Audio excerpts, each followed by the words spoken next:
siang pemirsa, apa kabar Anda? Breaking News hari ini kembali menjumpai Anda Sabtu 16 September 2023 bersama saya, Siti Nafisa. Sejumlah informasi seputar perkuliahan hari Senin kemarin 11 September 2023, mata kuliah Teknik Reportase dan Investigasi Berita dengan dosen Bapak Adi Kusuma.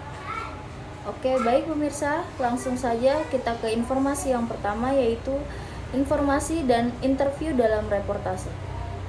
Standar kompetensi pertama, memahami teknik interview, reportase, dan liputan serta melakukan persiapan praktek sesuai dengan kaidah sinematografi. Kompetensi dasar, memahami teknik interview, reportase, dan liputan serta melakukan persiapan praktek. Selanjutnya, perbedaan wawancara dan reportase. Wawancara merupakan proses pencarian data berupa pendapat, pandangan, pengamatan seseorang yang akan digunakan sebagai salah satu bahan penulisan karya jurnalistik. Dari wawancara, sebuah berita didapatkan dan dilaporkan kepada masyarakat. Kemudian ada reportase, memiliki ruang lingkup yang jauh lebih luas daripada wawancara, sedangkan wawancara merupakan salah satu jenis teknik reportase. Kemudian ada pengertian interview atau wawancara. Interview adalah wawancara atau teknik wawancara yang dilakukan oleh seorang penanya, reporter atau wartawan kepada seorang narasumber yang membahas suatu topik permasalahan. Proses interview dapat berlangsung dengan melibatkan reporter, wartawan, interviewer, narasumber, kameramen. Kemudian ada pengertian interview atau wawancara. Interview adalah wawancara atau teknik wawancara yang dilakukan oleh seorang penanya, reporter atau wartawan kepada seorang narasumber yang membahas suatu topik permasalahan. Proses interview dapat berlangsung dengan melibatkan reporter, wartawan, interviewer, narasumber, kameramen. Yang harus dilakukan seorang reporter di dalam melakukan interview adalah: pertama, harus mempersiapkan diri mencari orang yang tepat untuk diwawancarai, menentukan topik atau permasalahan, dan mempelajari topik yang akan diangkat. Kedua, harus menyiapkan daftar pertanyaan. Ketiga, harus bersikap objektif dalam menyampaikan suatu berita. Persiapan wawancara atau interview adalah: pertama, menguasai masalah, kedua, menentukan arah permasalahan, ketiga, menentukan narasumber, keempat, menganalisis sifat narasumber, keempat, membuat janji wawancara, kelima, menyiapkan draft pertanyaan, keenam, menyiapkan mental.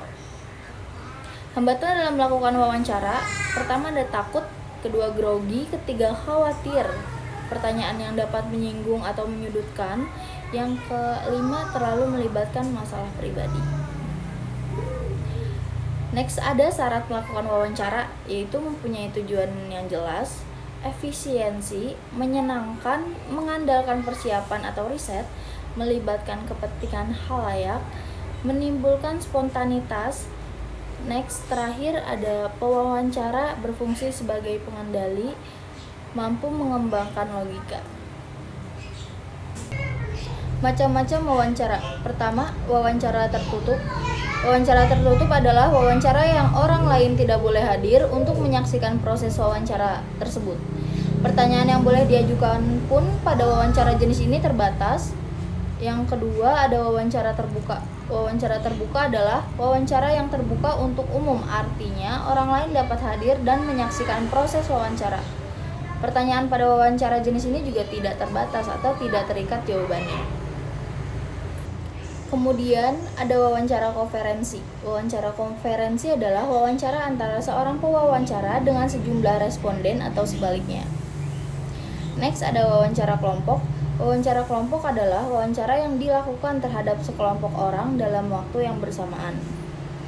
Kemudian ada wawancara individu. Wawancara individu adalah wawancara yang dilakukan seorang pewawancara dengan responden tunggal atau wawancara secara perseorangan. Kemudian ada wawancara terpimpin. Wawancara terpimpin adalah wawancara secara terencana yang berpedoman pada daftar pertanyaan yang telah dipersiapkan sebelumnya. Wawancara bebas. Wawancara bebas adalah wawancara yang tidak terikat pada pertanyaan yang sebelumnya. Next ada bentuk-bentuk wawancara. Wawancara sosok pribadi, personal interview. Wawancara untuk mengenal pribadi seseorang yang memiliki nilai berita. Hasilnya biasanya berupa profil narasumber yang diwawancarai. Kemudian wawancara berita atau news interview. Wawancara yang berkaitan dengan sebuah peristiwa yang sudah direncanakan, biasanya disebut information interview. Kemudian ada wawancara jalanan atau man in the street interview. Wawancara yang dilakukan ini untuk mengumpulkan beberapa pendapat orang awam mengenai suatu peristiwa, biasanya disebut vox pop atau vox populi. Next ada wawancara sambil lalu atau casual interview. Wawancara mendadak, dalam hal ini seorang wartawan meminta informasi kepada saksi pada kejadian atau peristiwa di mana wartawan merasa narasumber tersebut memiliki informasi yang dapat disampaikan kepada khalayak. Kemudian ada wawancara telepon atau telepon interview. Wawancara yang ini dilakukan via telepon, yang dimana sang narasumber memiliki kecakapan untuk menjelaskan liputan yang sedang dibuat, biasanya bersifat mendesak. Next ada wawancara tertulis atau written interview. Biasanya dilakukan saat pewawancara sudah mengalami jalan buntu dan tak dapat bertemu dengan narasumber ataupun di telepon. Kemudian ada wawancara kelompok atau discussion interview. Wawancara yang dilakukan terhadap beberapa orang sekaligus untuk menyikapi suatu persoalan. Kemudian ada reportase. Reportase seperti yang sudah pernah kita bahas minggu lalu adalah pemberitaan atau kegiatan meliput, mengumpulkan berbagai macam fakta, informasi tentang berbagai unsur berita dari berbagai sumber atau narasumber, kemudian ditulis atau dilaporkan kembali dalam bentuk berita atau produk jadi. Orang yang melaporkan atau meliput berita disebut reporter. Berdasarkan tugasnya, reporter dapat dibedakan menjadi dua, yaitu pertama ada reporter lapangan yang bertugas mengumpulkan informasi atau berita tentang suatu topik atau permasalahan. Yang kedua ada reporter untuk televisi, yang dimana tugasnya itu melakukan reportase dan melaporkan pada pemirsa TV di rumah di hadapan kamera.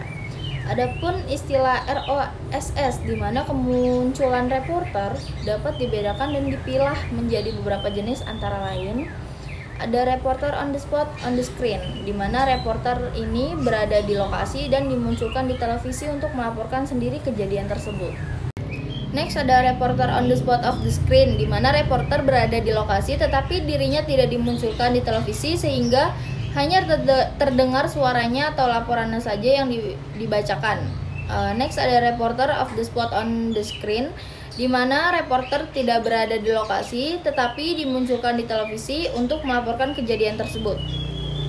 Next ada reporter of the spot of the screen, di mana reporter tidak berada di lokasi dan juga tidak dimunculkan di televisi, tetapi reporter ini mengumpulkan, menyeleksi, dan menyusun berita yang diperoleh dari berbagai narasumber. Baik pemirsa, demikian informasi yang saya dapat sampaikan. Saya Siti Nafisa, pamit undur diri. Terima kasih dan sampai jumpa.